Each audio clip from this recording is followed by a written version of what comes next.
तो रोज़ की तरह अनुलेखनी ब्लॉग में सबका हार्दिक स्वागत है। सबके मंगल भविष्य की कामना के साथ बड़ों को मेरा सादर नमस्कार, छोटों को मेरा आशीर्वाद। दोस्तों, मैं ठीक हूँ, आशा करता हूँ कि आप ठीक होंगे। इसी क्रम में दोस्तों, आज के रामचरितमानस के लंका कांड के प्रसंग का प्रसंग चल रहा है और आज के पंचांग की सूक्ष्म समीक्षा। दोस्तों, आज 11 जून 2024 ज्येष्ठ मास के शुक्ल पक्ष की पंचमी तिथि, ज्येष्ठ माह का तृतीय बड़ा मंगलवार। आज के शुभ मुहूर्त की बात करें तो अभिजीत मुहूर्त दोस्तों 11:59 से 12:53 तक। आज का अमृतकाल दोस्तों 9:53 से 11:37 तक। ब्रह्म मुहूर्त की बात करें तो 4:08 से 4:34 तक। राहु काल दोस्तों आज 3:50 से 5:35 तक शाम को सायं, यानी इस दौरान किसी भी प्रकार के शुभ कार्य को करना वर्जित है, क्योंकि उसमें अनेक प्रकार की विघ्न बाधाएं आ सकती हैं। इसलिए इस समय के उपरांत कभी आगे पीछे किसी भी प्रकार के शुभ कार्य को करना शुभ कार्य माना गया है। आज सूर्योदय दोस्तों 5:23 पर है और सूर्यास्त जो है 7:19। जैसे कि हम जानते हैं दोस्तों, मंगल का शाब्दिक अर्थ आता है शुभ। मंगल भाव से ही हमारे अंदर में भाव आते हैं कि शुभता का संचार, यानी हमारे जीवन में अनेक प्रकार की शुभता और शुचिता के भावों का आविर्भाव होना, उनका संचार होना, अज्ञान रूपी अंधकार से ज्ञान रूपी प्रकाश की तरफ मानव चिंतन जाना। और हनुमान जी दोस्तों आज मंगलवार के शुभ अवसर पर मंगल ग्रह की पूजा के साथ हनुमान जी, जो कि मंगलवार को जिनका जन्म हुआ था, इसीलिए मंगलवार को शुभता का मानक माना गया है। हनुमान जी के जन्म को शुभकारी माना गया है। तो मंगलवार की प्रकृति उग्र कही जाती है।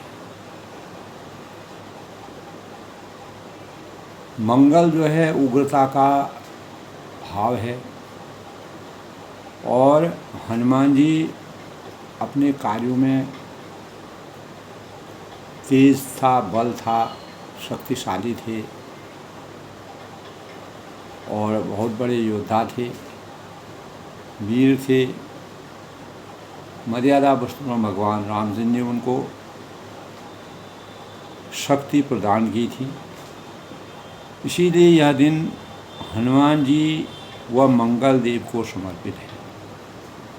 दोस्तों, प्रत्येक कार्य में मंगलकारी परिणाम प्राप्त करने के लिए मंगलवार का उपवास रखकर मानव जीवन का कल्याण होना है। मंगलवार ब्रह्मचर्य का दिन भी माना जाता है। शक्ति के संचार का यह दिन हनुमान जी की पूजा अर्चना, हनुमान चालीसा का पठन पाठन करना और सुंदरकांड का पाठ करना, राम ने मिलहि हनुमान के बिना, हनुमान न मिलहि श्री राम के बिना। यानी रामचंद्र जी और हनुमान जी का आपसी जो सामंजस्य है, जो प्रेम है, जो भाव है, जो स्नेह है, जो आचार संहिता है, एक दूसरे के आपस में जिस प्रकार का सामंजस्य है वो इस संसार में दोस्तों किसी दूसरे भाव में अभी तक प्राप्त नहीं हुआ है। तो मर्यादा पुरुषोत्तम भगवान राम जी निष्काम थे और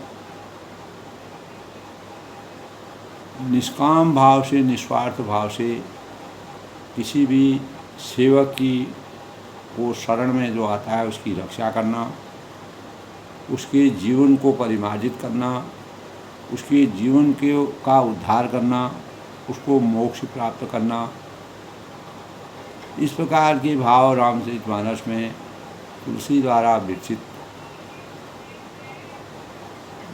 हमें अनेक प्रकार के मानवीय आदर्शों के प्रमाण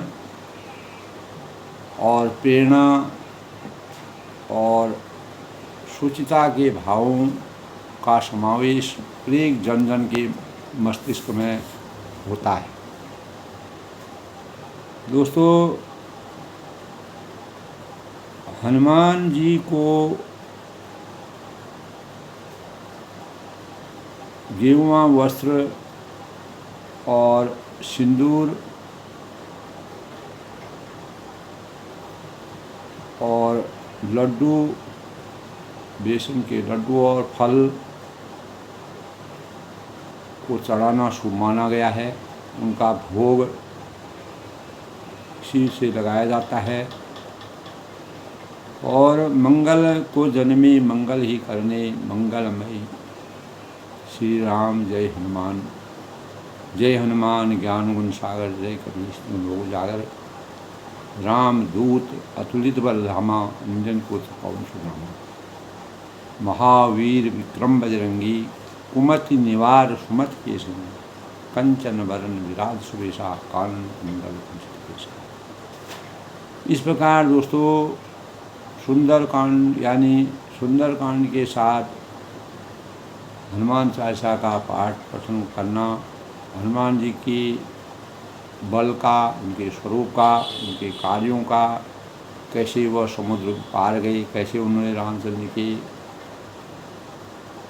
मर्यादा के अनुसार कार्यों को सुनियोजित ढंग से करने की प्रेरणा प्राप्त की। हनुमान तेहि परसा कर पुनि की प्रणाम, राम काज कीने बिना मोहि कहाँ विश्राम। यानी पूर्ण रूप से समर्पण के भाव हनुमान जी के अंदर मर्यादा पुरुषोत्तम रामचंद्र जी के लिए जो समर्पण के भाव हैं वो इस सृष्टि को एक सेवक और स्वामी के बीच के सामंजस्य की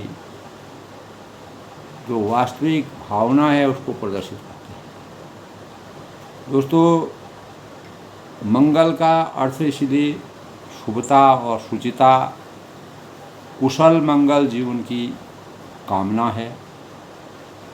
मंगल भवन अमंगलहारी, उमा सहित जहि जगत पुरारी। दीन दयाल विरुद्ध संभारी, हरहु नाथ मन संकट भारी। मौसम दीन दीन हिताव, तुम समान रघुवीर। अस विचार रघुवंश मुनि, हरहु विसंभव।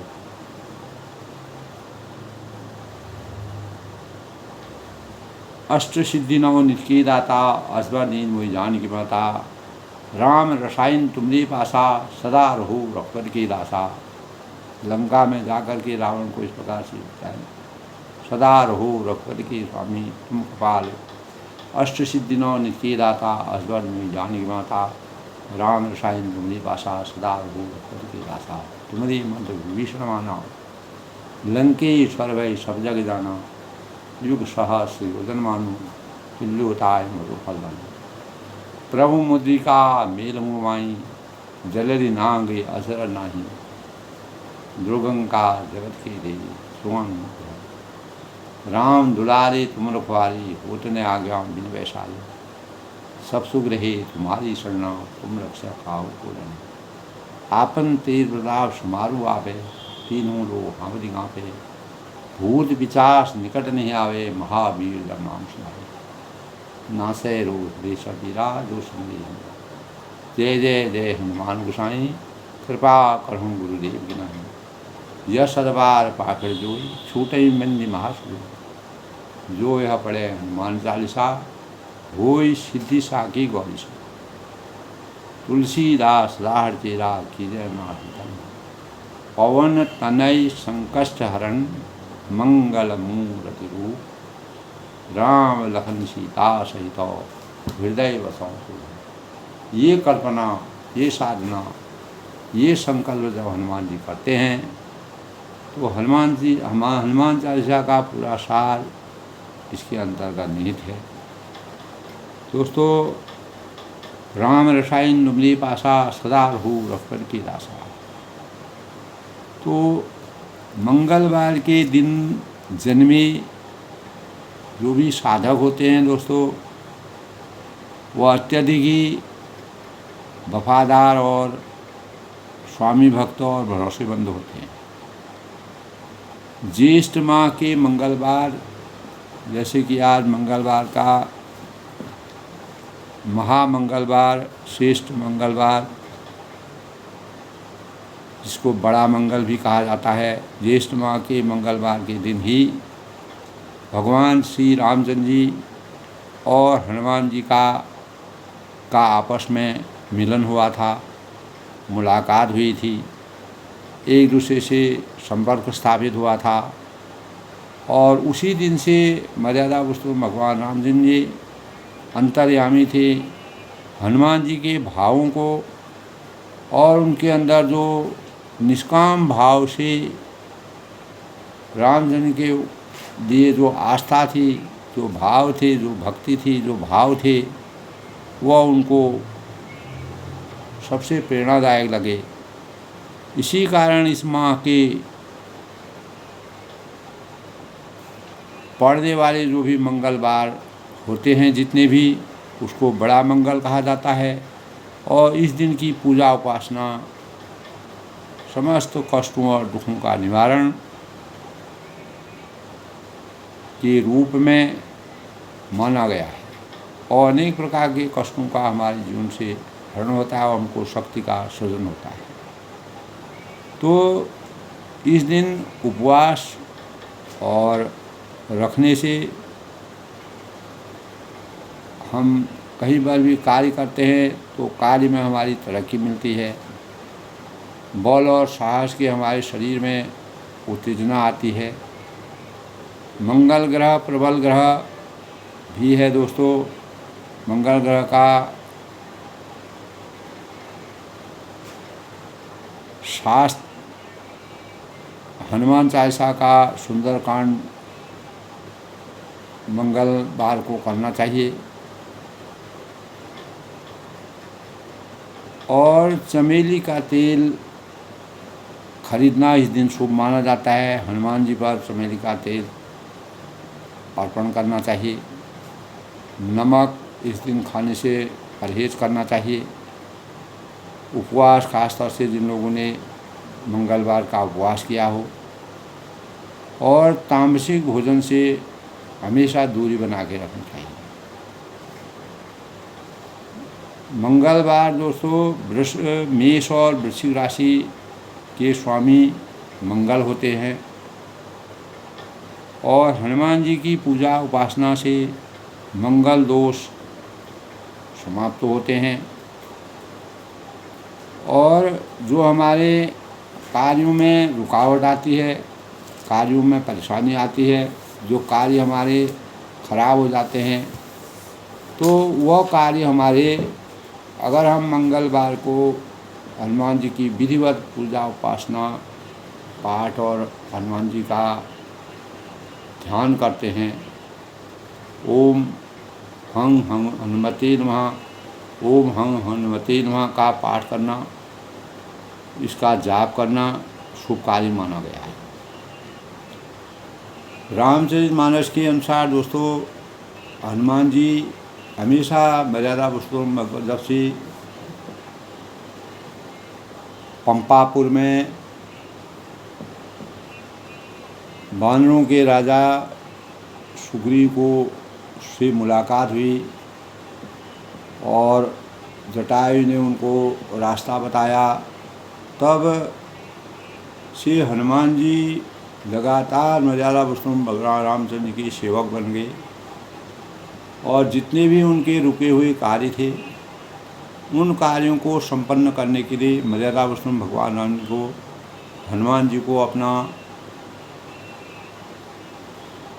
माध्यम रखा और माध्यम के तरीके से उन्होंने मानवता के अनेक भावों को इस सृष्टि में सृजन करने के लिए प्रेरणा के रूप में मानव चिंतन को जगाने का प्रयास किया। तो दोस्तों, लंका कांड के आज के प्रसंग, कल के प्रसंग में था कि जब बानरों की सेना को मेघनाद ने बुरी तरह से उनको समाप्त करने का अपने वीर घातनी उसके पास शक्ति थी, शिव जी की उपासना की थी, यज्ञ किया था, मायावी शक्ति का प्रकांड था और रावण का पुत्र मेघनाद बड़ा बलशाली था।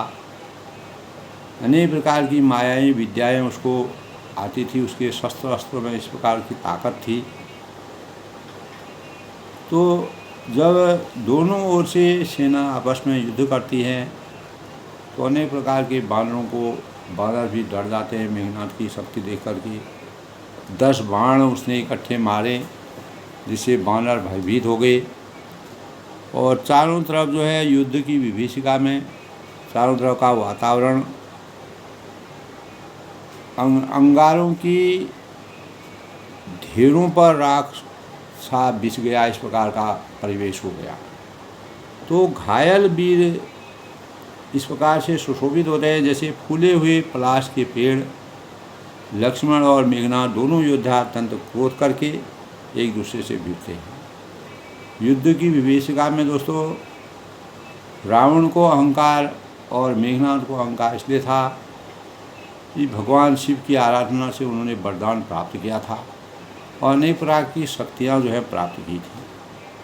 तभी वह जो है मर्यादा पुरुषोत्तम भगवान राम से उन्होंने बैर लिया और अपनी शक्ति को दिखाने के लिए।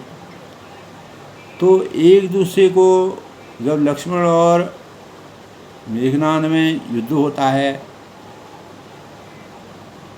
एक दूसरे को कोई जीत नहीं सकता है, दोनों की शक्ति इस प्रकार से है। और राक्षस छल बल और अनीति अधर्म करता है मेघनाद। तब भगवान अनंत जी, लक्ष्मण जी का नाम अनंत है, क्रोधित होते हैं और उन्होंने तुरंत उसके रथ को तोड़ डाला और सारथी के टुकड़े टुकड़े उन्होंने कर दिए। क्योंकि लक्ष्मण जी शेषनाग के अवतारी थे, मर्यादा पुरुषोत्तम भगवान राम जी इस लीला को पूरा देख रहे थे, अंतर्यामी थे। तो मेघनाद के अंदर कितनी शक्ति है उसको वो स्पष्ट रूप से अपनी आंखों से देखना चाहते थे। तो शेष जी, लक्ष्मण जी उस पर अनेक प्रकार से प्रहार करते हैं और राक्षस के प्राण मात्र शेष रह गए। रावण पुत्र मेघनाद ने मन में अनुमान किया, इस प्रकार विचार किया कि अब तो प्राण संकट में आना है, तो ये मेरे प्राण हर लेंगे, इसलिए मुझे कोई नई युक्ति सोचनी पड़ेगी। जो मैंने यज्ञ किया है उसका मुझे, उन अस्त्र शस्त्रों का मुझे प्रयोग करना पड़ेगा। तब उसने वीरघातनी शक्ति जो है चलाई, जो भगवान शिव द्वारा यज्ञ के माध्यम से उसको भक्ति के माध्यम से दोस्तों शिव एक ऐसी शक्ति है जिन्होंने सुर और असुर दोनों को शक्ति दी थी। तो वह तेजपूर्ण शक्ति लक्ष्मण जी की छाती में लग गई। वीरघातनी शक्ति थी। राम जी को इतना एहसास नहीं था कि और ये मेघनाद जो है इस प्रकार से वीरघातनी शक्ति का प्रयोग करेगा। तो शक्ति के लगने से उन्हें तब लक्ष्मण जी को मूर्छा आ गई। तो वह मेघनाद भय छोड़कर उनके पास चला गया। तब वह निडर हो गया और शक्ति लग गई तो लक्ष्मण मूर्छित हो गए, यानी उसकी जो वीरघातनी शक्ति थी उसका उन पर असर पड़ गया। तो मेघनाद के समान 100 करोड़ योद्धा उन्हें उठा रहे हैं, लेकिन लक्ष्मण जी वहाँ से टस से मस नहीं होते हैं। परंतु जगत के आधार शेष जी के अवतार जो है, शेष जी के ऊपर पूरी सृष्टि विराजमान है दोस्तों। उसको उनको हिलाने का मतलब है कि वह पूरी सृष्टि का तहस-नहस हो जाना, इस बात का द्योतक है। और उनसे कैसे उठते, तब वे लज्जा कर चले गए, यानी लक्ष्मण जी को उन्होंने उठा नहीं पाए, शेषनाग के अवतारी थे। ऐसे समय में शिव भगवान प्रकट होते हैं और वह पार्वती से कहते हैं कि हे गिरिजे सुनो, प्रलय काल में जब शेषनाग जी डगरमगर हो जाते हैं, पृथ्वी का संतुलन बिगड़ जाता है, तो शेषनाग के फणों पर पृथ्वी पूरी टिकी हुई है, इस प्रकार के विधान हैं। आध्यात्मिक दृष्टि से, वैज्ञानिक दृष्टिकोण से दोस्तों, पृथ्वी पर आकर्षण बल है, ध्रुव है, एक धुरी पर जो है पृथ्वी टिकी हुई है, इस प्रकार के अनुमान कहे जाते हैं। तो प्रलय काल में जिन शेषनाग ने क्रोध से अग्नि 14 भुवनों के तुरंत जला डालती है थी, और देवता मनुष्य और समस्त जो चराचर और चर और अचर प्राणी थे, जिनकी सेवा करते थे, तो उनको संग्राम में कौन जीत सकता था। तो लक्ष्मण जी को संग्राम में कोई नहीं जीत सकता था। यह कि वीरघातनी शक्ति से उनको मूर्छा उनको आ गई। कुछ क्षण के लिए वह स्तब्ध हो गई। इस लीला को वही जान सकता है दोस्तों, जिस पर श्री राम जी की कृपा। मर्यादा पुरुषोत्तम भगवान रामचंद्र जी मेघनाद की शक्ति को जानना चाहते थे, और उसी अनुसार वह अपने बल का प्रयोग करते। तो संध्या होने पर दोनों ओर सेनाएं लौट पड़ी और सेनापति अपनी अपनी सेनाएं संभालने लगी। तो व्यापक ब्रह्म जी, अब संपूर्ण ब्रह्मांड के जो ईश्वर और करुणा की खान मर्यादा पुरुषोत्तम भगवान रामचंद्र जी ने पूछा कि लक्ष्मण कहाँ हैं। तब तक हनुमान उन्हें ले आए, और छोटे भाई को उस दशा में देखकर प्रभु ने बहुत ही उनको दुख हुआ कि ऐसा कैसे हो गया। मेघनाद से ये भिड़ गए, और रामचंद्र जी के वहाँ पर उपस्थित न होने पर तो लक्ष्मण जी ने साधारण तरीके से युद्ध किया, लेकिन मेघनाद ने वीरघातनी शक्ति को जो छोड़ा। तो जामवंत सबसे उम्रदराज थे, उन्होंने कहा कि लक्ष्मण जी के प्राण बच सकते हैं अगर सुसेन वैद्य को बुला करके लंका से उनको लाना पड़ेगा। तो हनुमान जी ने छोटा सा रूप धारण करके श्री राम जी के चरण बिंदु में अपना सिर नवा करके पर्वत और औषध का नाम पूछा, और पवन पुत्र जो है उस औषधि को लेने के लिए लंका चले गए। तो सुसेन वैद्य को उन्होंने अपना सर नवाया और अपना बल का बखान किया, और कहा कि मैं अभी जा कर के जो है पूरा पर्वत ही उठा के लाऊंगा। तो जो रावण के गुप्तचर थे, इस रहस्य को वह जान न पाए। तो हनुमान जी चुपचाप लंका में प्रवेश करके वह सुसेन वैद्य को बुला के लाए। तब रावण ऐसे समय में कालनेमी जो उनके नेमी को बुला करके वह लाते हैं, रावण जाते हैं, और रावण ने उनको सारा, जिस प्रकार से मेघनाद ने लक्ष्मण जी को शक्ति मारी थी, वीरघातनी शक्ति, तो सारा मर्म जो है, रहस्य जो है उनको बताया। तो कालनेमी ने सुना कि बार बार सिर पीटा और खेद प्रकट किया। उसने यही कहा कि तुम्हारे देखते देखते जिसने नगर जला डाला, उस हनुमान को आप क्या कर सकते हैं, उसका मार्ग कौन रोक सकता है। राक्षसी माया में कोई भी इतना शक्तिशाली नहीं जो उसकी माया को रोक सकता है। तो श्री रघुनाथ जी का भजन, तब उन्होंने कहा कि श्री राम जी का भजन करो, अपना कल्याण करो और झूठी बकवास जो इस प्रकार के तुम प्रपंच रखते हो इसको छोड़ दो और नेत्रों को आनंद देने वाले नील कमल के समान सुंदर श्याम शरीर जो मर्यादा पुरुषोत्तम भगवान राम जी हैं, उनको अपने हृदय में स्मरण करो, उनका ध्यान लगाओ, उनके शरण में जाओ। तो उसने रावण की कालनेमी ने, रावण पहले भी कालनेमी ने उसको समझाया था, तो माल्यवंत ने समझाया था और मैं तो भेदभाव और ममता रूपी मूर्खता को त्याग दो, इस प्रकार से रावण को उन्होंने ज्ञान दिया। महामोह अज्ञान रूपी रात्रि में सो जाग उठो, अपने ज्ञान को खोलो, अज्ञान रूपी अंधकार से ज्ञान रूपी प्रकाश का संचार करो और अपने ज्ञान के भावों को अपने अंतर्गत ला करके अपने हित की बातें सोचो। तो काल रूपी सर्प का भक्षक कहीं स्वप्न में भी रण में जीता जा सकता है। तो मर्यादा पुरुषोत्तम भगवान राम जी की इतनी बड़ी शक्ति है, तो उसके आगे तुम्हारा कोई अस्तित्व नहीं है। इसलिए उनसे प्रेम करो और उनके शरण में अपना मन लगाओ, उनकी प्रार्थना करो, भक्ति करो। ऐसी बातों को सुनकर के रावण पूरा बैर भाव में था। विभीषण की शक्ति और अपनी शक्ति को लेकर के बहुत ही उत्साहित था, अहंकार में था। तो उसके अंदर उसका पूरा हृदय जो है अज्ञान रूपी अंधकार के पर्दे से ढका हुआ था। तब उसने कालनेमी की इस प्रकार की नीतिगत और मर्यादित बातों को सुन करके वह क्रोधित हुआ।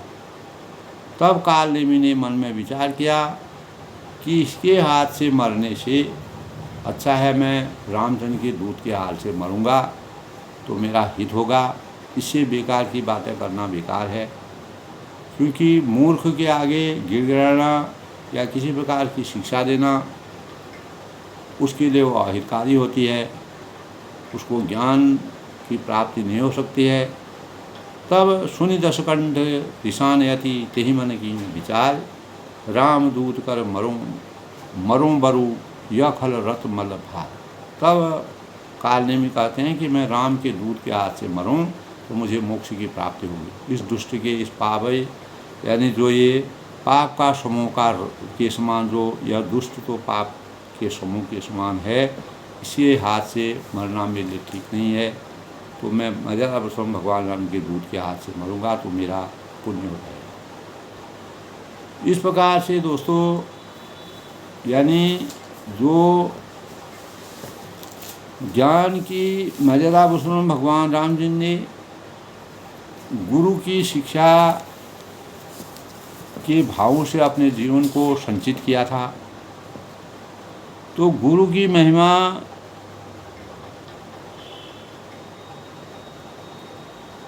एक साधक को किस प्रकार से सही मार्ग की ओर अग्रसित करती है, वही ज्ञान कालनेमी ने रावण को दिया। लेकिन मर्यादा पुरुषोत्तम भगवान राम जी धीर बुद्धि के थे, गुरु महिमा के अनेक प्रकरणों के अंतःकरण में थे, उसी की मर्यादा के अनुसार चलते थे। तब माता पार्वती शिव जी से एक बार कहती हैं दोस्तों, यज्ञो व्रतं तपोदानं जपस तीर्थं तथैव च गुरुत्वत्तं विज्ञाय मूढ़ास्ते चरते जन। यानी यज्ञ व्रत तपदान जप और तीर्थ आदि सारी प्रक्रियाओं को करने वाले लोग भी गुरु तत्व के बोध के अभाव में मूढ़ की तरह विचरते रहते हैं, जो कि रावण के लिए इस प्रकार का प्रमाण है। तो गुरुओं के भी परम गुरु भगवान सदाशिव ने कि इस वचनों का केंद्रीय तत्व यही है कि गुरु तत्व की अनुभूति पाए बिना जिंदगी की मूर्ता किसी भी दशा में दूर नहीं होती। तो रावण ने अपने वास्तविक गुरु को नहीं बनाया था, कोई गुरु की प्रेरणा से सिंचित नहीं था, और मूर्ता की इस भाव दशा में किए गए जो उत्सव कार्य भी अपना सार्थक सत परिणाम नहीं दे पाते। इसलिए रावण के परिणाम सब दुष्परिणामों में परिवर्तित हुए। तो यज्ञ है, व्रत है, तप है, हमारे शास्त्रों में कहा है दोस्तों, यज्ञ है, व्रत है, तप है, दान है, जप है और तीर्थ, ये सभी श्रेष्ठ कर्म मानव के कहलाते हैं। ऐसे कर्मों को से आदमी सिंचित होगा, परंतु ये चीज़ें भी तब सार्थक होती हैं जब सद्गुरु के अभाव में इनकी श्रेष्ठता की शुद्धता और संकीर्णता का ही रूप ले लेती है। जब तक सद्गुरु की वास्तविक गुरु की के सानिध्य में आप नहीं जाएंगे। मर्यादा पुरुषोत्तम भगवान राम जी ने बचपन से ही परमात्मा का स्वयं अंतर्यामी शिरोमणि होने के साथ साथ मानव जीवन के चिंतन को जगाने के लिए गुरुओं के सानिध्य में रख के जिस प्रकार के संस्कारों का अपने अंतःकरण में उनके संस्कार विराजमान हुए, तो सद्गुरु के अभाव में उसकी श्रेष्ठता और शुद्धता संकीर्णता का रूप लेती थी। इन्हें करने वाले उन उच्च कर्मों की श्रेष्ठता को अपने स्वार्थ, अहंकार और मतवाद की संकीर्णता को ढांप लेते हैं। दोस्तों, उदाहरण के लिए जो यज्ञ कर्म इदं न मम, यज्ञ कर्म इदं न मम का भाव प्रवर्तक है, वह गुरु ज्ञान के अभाव में प्राय कामनाओं की पूर्ति के लिए किया जाता है। इसी तरह व्रत के पालन का तात्पर्य व्रतशील जीवन और व्रतशील जीवन से होता है, जो रावण के जीवन में चरितार्थ नहीं था। परंतु साधारण रूप से हम सोचते हैं तो विभिन्न व्रतों को अपनी मनोकामना की तृप्ति का साधन बना लेते हैं। ठीक यही स्थिति तप, दान, जप और तीर्थ की है। इस स्थिति से उबरने का उपाय दोस्तों सुझाते हुए भगवान शिव पार्वती से कहते हैं कि गुरुर् ब्रह्मा गुरुर्बुद्धुर आत्मनो नान्यात् सत्यं सत्यं च संशयो तल्लाभ अर्थम लाभार्थ प्रियलस्तु कर्तव्यो ही मनीषिभि। गुरुर्बुद्धि या आत्मनो नान्यत सत्यं सत्यं सब संशय, यानी प्रबुद्ध आत्मा एवं सद्गुरु एक ही है और भिन्न नहीं है। वह सत्य है, इनमें तनिक भी संशय नहीं होना चाहिए। तो सत्यं सत्यं न संशय तत्लाभार्थ, और इसीलिए मननशील मनुष्यन जो मनीषी होते हैं, प्रबुद्ध लोग होते हैं, प्रियलस्तु कर्तव्यो ही मनीषी भी, मननशील जो मानव होते हैं को इसकी प्राप्ति के लिए सभी श्रेष्ठ कर्तव्य कर्म करने चाहिए। तभी हम वास्तविक जीवन को भी पराकाष्ठा को जान सकते हैं। तो कालनेमी ने जिस प्रकार से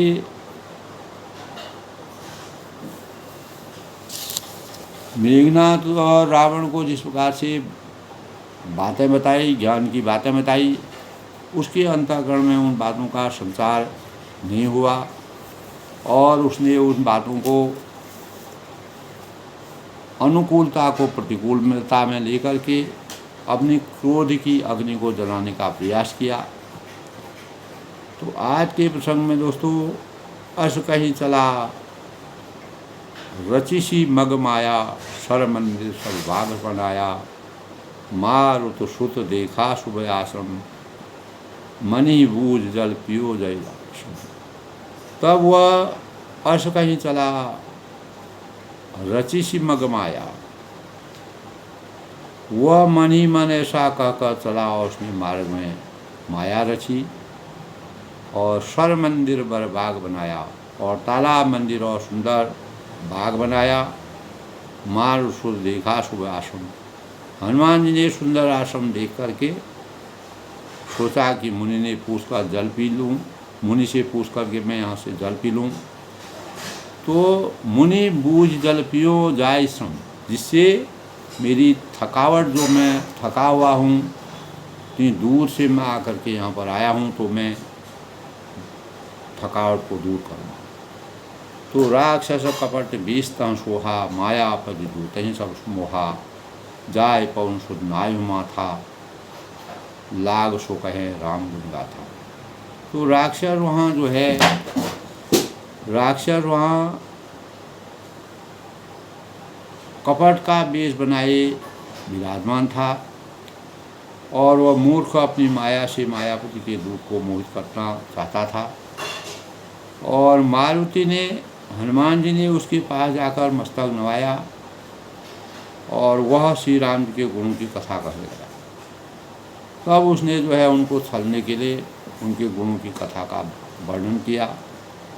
तो होत महारन रावण राम ही, जीत ही राम न संचय या मही। यहाँ भई मैं देखूँ भाई, यहाँ भई मैं देखूँ भाई, ज्ञान वृष्टि बल मोहि अधिकारी। ज्ञान वृष्टि बल मोहि अधिकारी। यानी वह बोला कि रावण और राम में महान युद्ध हो रहा है। 8 दिनों तक यह लगातार चलने वाला जो युद्ध है, राम ही जीतेंगे, इसमें संदेह नहीं है। इसको कोई भी इसको अस्वीकार नहीं कर सकता है। विजय राम जी की होगी। हे भाई, मैं यहाँ रहता हुआ ही सब देख रहा हूँ और मुझे ज्ञान दृष्टि का बहुत बड़ा बल है। इस प्रकार के भाव वो कहता है। मांगा जलते ही दीन कमंडल, कह कभी नहीं आँखों थोड़ी जल। तब हनुमान जी ने उनसे जल मांगा, क्योंकि उनको थके हुए थे, प्यास लगी थी। कह कभी नहीं अघाव उधर जोड़ा। तब उसने कमंडल दे दिया और हनुमान जी ने कहा कि थोड़े जल से मैं तृप्त नहीं होने का। तब तक वह बोला सर मंजन करी आतुर आहूँ। तब वह बोला कि तालाब में स्नान करके तुरंत लौट आओ, तो मैं तुम्हें दीक्षा दूँ जिससे तुम ज्ञान प्राप्त करो। उसी ज्ञान से तुम्हारा भला होगा। इस प्रकार के भावों से रावण को जो है, उसने जो है कपट का वेश धारण करके जो मायापति माया के वेश में हनुमान जी को के लिए छल कपट कर रहा था रावण के निर्देशानुसार। तब सर पैठत कवि पद गहा, मकरी तब अकुलान, मारी सो धरी दिव्य तनु, चली लगन कड़ी जान। तब तालाब में प्रवेश करते ही एक मगरी ने अकुलाकर उसी समय हनुमान जी को पैर पकड़ लिया और मारी सो धरी दिव्य तनु, हनुमान जी ने उस पर लात मारी, मार डाला। चली गगन चढ़ी जान। तब वह दिव्य देह धारण करके विमान पर चढ़कर आकाश की ओर चला गया। तो इस प्रकार के तो कपि तव दरस भयो निष्पापा, मिटा तान मुतिबर कर सापा, मुनि न हो यह निश्चितर घोरा, मानो सत्य वचन कवि मोरा। तब उसने कहा कि हे वानर, मैं तुम्हारे दर्शन से पाप रहित हो गई और हे तात श्रेष्ठ मुनि न हो यह निश्चर घोरा, श्रेष्ठ मुनि का श्राप मिट गया। हे कभी यह मुनि नहीं है, घोर निशाचर है। मानो सत्य वचन कवि मोरा, मेरा वचन सत्य मानो, जो तुम्हारे लिए छल कपट कर रहा है। अस कहीं गई अप्सरा जब वहीं, निश्चर निकट गयम कब कत वहीं। कह कभी मुनि गुरु दक्षिणा दे ले लूँ, पाछे हमें मंत्र तुम देखो। ऐसा कहकर जो ही वह अप्सरा गई, त्यों ही हनुमान जी ने निशाचर के पास गए। निशाचर निकट गयो कपितवहि, और कह कपि पुनि गुरु दक्षिणा देऊँ। तब हनुमान जी ने कहा कि हे मुनि, पहले गुरु दक्षिणा ले लीजिए, पाछे हमें मंत्र तुम देऊ, उसके बाद तुम हमको मंत्र देना। गुरु की दक्षिणा देने के दिए बिना कोई भी जो है दीक्षा जो होती है वह सफल नहीं होती। उस दीक्षा का कोई रहस्य नहीं। तो सिर लंगूर लपेटे पसारा, निस्वन प्रकटे मरती बारा। तब हनुमान जी ने उसके सिर को पूंछ में लपेट कर उसे पहाड़ बना दिया, पसार दिया, और निज तन प्रकट मरती बारा, और मरते समय उससे अपना राक्षसी शरीर प्रकट किया और राम राम कही छाणे प्राणा। तब उसने राम राम करके अपने प्राण छोड़े। तो काल नेमी था, उसने रावण के कथनानुसार पूरी अपनी माया दिखाई और रावण को भी उसने धोखा दिया, और हनुमान जी के हाथों से उसकी मौत हुई, उसको मोक्ष की प्राप्ति हुई। सुनि मन हर्ष चले हनुमाना, उसके मुँह से राम नाम का उच्चारण सुनकर हनुमान जी मन ही मन हर्षित हो गए। तो देखा शयन औषध जीना, सहसा कभी उपार गिर लेना। गई गिरी निशि नभ भावों भयहूँ, अवधपुरी ऊपर कब गया। तब उन्होंने पर्वत को देखा और औषध को वह न पहचान सके, जिसके कारण तब हनुमान जी ने, यानी वहाँ पर भी जब औषधि को खोजा जा रहा था, रावण ने वहाँ पर कालनेमी को भेज करके इस प्रकार की मायावी रचना की कि लक्ष्मण के प्राण न बचें, उनको औषधि न मिल पाए। तो रावण को ये पता नहीं चला कि हनुमान किस वेश में वहाँ पर पहुँच गए। तो कालनेमी को उन्होंने वहाँ पर भेज करके हनुमान ने एकदम पर्वत को उखाड़ लिया, सुमेरु पर्वत को उन्होंने उखाड़ा। गही गिरी निशि सब धावों भयऊँ, पर्वत को लेकर हनुमान जी रातों रात आकाश मार्ग से अवधपुरी ऊपर कभी गए हूँ, दौड़ चले और अयोध्या के ऊपर पहुँच गए। जब अयोध्या के ऊपर का नाम स्मरण किया, तब अवधपुरी के ऊपर पहुँच करके दोस्तों वहाँ पर उनको भरत मिलते हैं। देखा भरत विशाल अति, तब भरत जी को शंका हुई, उनके अंतःकरण में आकाश मार्ग से जब कोई आ रहा है, इस प्रकार से इतने बड़े पर्वत को ला रहा है, तो उन्होंने यह एहसास किया कि कहीं कोई राक्षसी माया तो अयोध्या पर लड़ाई करने नहीं आ रहा और अयोध्या पर घात करने नहीं आ रहा हो।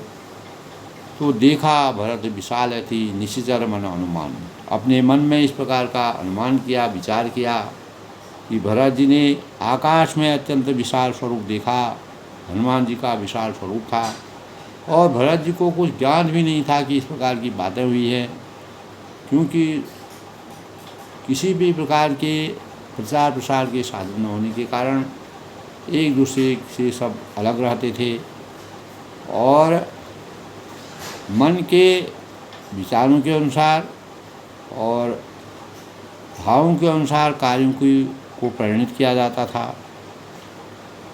तो भरत जी ने तो इस प्रकार के अयोध्या के ऊपर ऐसी छवि देखी तो उनको संशय हो गया, मन में अनुमान किया उन्होंने। देखा भरत विशाल अति निश्चर मन अनुमान, और फिर बिनु फर सार तो मारे हूँ साप सुवर्ण लगी जान, यह कोई राक्षस है। तब उनको यह लगा कि हनुमान जी जब पूरा पर्वत को उखाड़ के ला रहे थे, तब उन्होंने सोचा कि कोई राक्षसी माया है जो अयोध्या को भी सुकून से नहीं रहना चाहती है, कोई न कोई इसमें कोई शक्ति है जो आकाश मार्ग से अयोध्या पर युद्ध करने आ रही है। जैसे कि दोस्तों आज के परिवेश में भी होता है, अधिक प्रकार के जो एक राष्ट्र दूसरे राष्ट्र पर इस प्रकार से घात लगाते हैं, वही दोस्तों प्राचीन समय में भी उस प्रकार के आचार विचार थे। राजाओं में आपस में युद्ध हुआ करते थे और रावण जो है अहंकारी था, अज्ञानता से भरा था, उसका हृदय परिवर्तन हुआ था और राक्षसी माया में वह परिवर्तित हो गया, जिससे आज भी रावण को हमेशा के लिए अज्ञान रूपी अंधकार के प्रतीक के रूप में उसको जलाया जाता है। अज्ञान रूपी अंधकार का मानक है वह। तो उन्होंने बिनु फल सायक मारे हूँ, तब उन्होंने कान तक धनुष को खींचकर, भरत जी को भी अपार शक्ति का संचार था। मर्यादा पुरुषोत्तम भगवान राम जी अयोध्या के 14 साल का वनवास हुआ था। उस वनवास के दौरान अयोध्या के शासन को सही ढंग से सुचारू रूप से संपन्न करने के लिए उन्होंने भरत जी को भी शक्ति का संचार किया था। तो उनके पास भी रामचंद्र की ऐसी शक्ति थी। तो उन्होंने कान पर धनुष को खींचकर बिना फल का एक बाण मार दिया, और बिना फल का एक बाण उन्होंने मारा।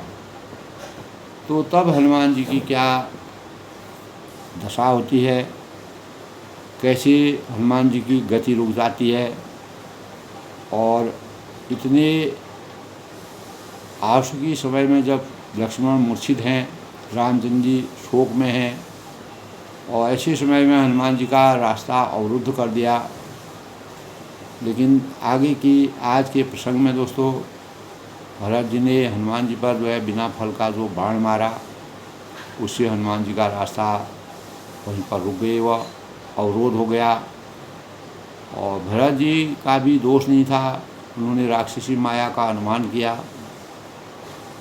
तो इस प्रकार के भाव दोस्तों रामचरितमानस में मर्यादा पुरुषोत्तम भगवान राम जी के अनेक प्रकार के इस प्रकार के दिव्य मानव लीला का जो वर्णन है, रावण की छल कपट और उसकी अत्याचार अहंकार घमंड का जो स्वरूप था, कैसे वह देवताओं की पूजा करके जिस प्रकार से उसने अपार बल की प्राप्ति की थी, अपने शरीर को बलि लड़ा करके मायावी शक्ति को प्राप्त करके, ऐसे वीर को मारना थोड़ा कठिन मर्यादा पुरुषोत्तम भगवान राम जी के लिए था।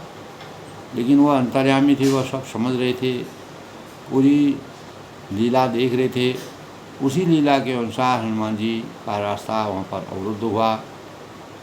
तो हनुमान जी अब कैसे आगे को बढ़ते हैं, वो कल के प्रसंग में दोस्तों। आज के प्रसंग में भरत जी ने हनुमान जी को जो बिना फल वाला बाण मारा, उसका क्या रहस्य होता है, और लक्ष्मण जी के पास हनुमान जी कब पहुँचते हैं। तो सबके मंगल भविष्य की कामना के साथ इसी प्रकार दोस्तों मर्यादा पुरुषोत्तम भगवान राम जी अनेक प्रकार की लीलाओं को करके रामचरितमानस की आदर्शता का जिस प्रकार से एक एक भाव का जो मानवीय जीवन में जिस प्रकार के पूरे जो मानव जीवन है उस प्रकार से विचरता है मानव जीवन, उस पूरे शुरू से लेके अंतिम तक जिस प्रकार के प्रसंग हमारे जीवन में आते हैं दैनिक जीवन में, उन प्रसंगों का तुलसीदास ने बड़े ही हृदय स्पर्शी ढंग से वर्णन किया है। तो वहीं से हमें अनेक प्रकार की प्रेरणा मिलती है। रावण जो है गुरु ज्ञान से वंचित था, गुरु का वास्तविक ज्ञान उसको नहीं था, गुरु के सानिध्य में वह नहीं रहा था। इसी कारण अज्ञान रूपी अंधकार के पर्दे से उसका मन भ्रमित था, संशय था। ज्ञान की मर्यादा को, उसको ज्ञान को किस प्रकार से मानव जीवन में चरितार्थ करना चाहे, उसके लिए वह मायावी रूप में और राक्षसी रूप में उसने अपना परिवर्तन करके अपने जीवन का इस प्रकार से अंत किया। तो बरुबलवास न रखकर दाता दुष्ट संगन देव विधाता, जहाँ सुमय तहाँ संपद नाना, जहाँ कुमय तहाँ विपद नाना। इसी प्रकार रावण जो कुमति का घड़ा था, वह कुमति का घड़ा एक दिन फूट करके इस संसार के अज्ञान रूपी अंधकार से ज्ञान रूपी प्रकाश का सृजन तभी होता है जब अज्ञान रूपी रावण का अंत होता है। तो आज के प्रसंग में दोस्तों इतना ही, कल फिर मिलते हैं। मर्यादा पुरुषोत्तम भगवान राम जी का आशीर्वाद सभी पर बना रहे। इसी प्रकार हमारे हर एक मन में ज्ञान का संचार हो, सद्बुद्धि और विवेक विद्या बुद्धि विवेक का संचार हो, तभी हमारा जीवन सार्थक जीवन की प्रेरणा का स्रोत होगा और हम जीवन में अनेक प्रकार के समाज उत्थान और लोक कल्याण के कार्यों को करने के लिए समर्थवान होंगे। इस प्रकार की प्रेरणा हमको रामचरितमानस में आदर्श चरित्र मर्यादा पुरुषोत्तम भगवान राम जी के चरित्र से ऐसे भावों का संचार होता है जो हमारे जीवन को हमेशा के लिए चरित्रवान बनाता है। सब लोग सुखी रहें, खुश रहें, प्रसन्न रहें।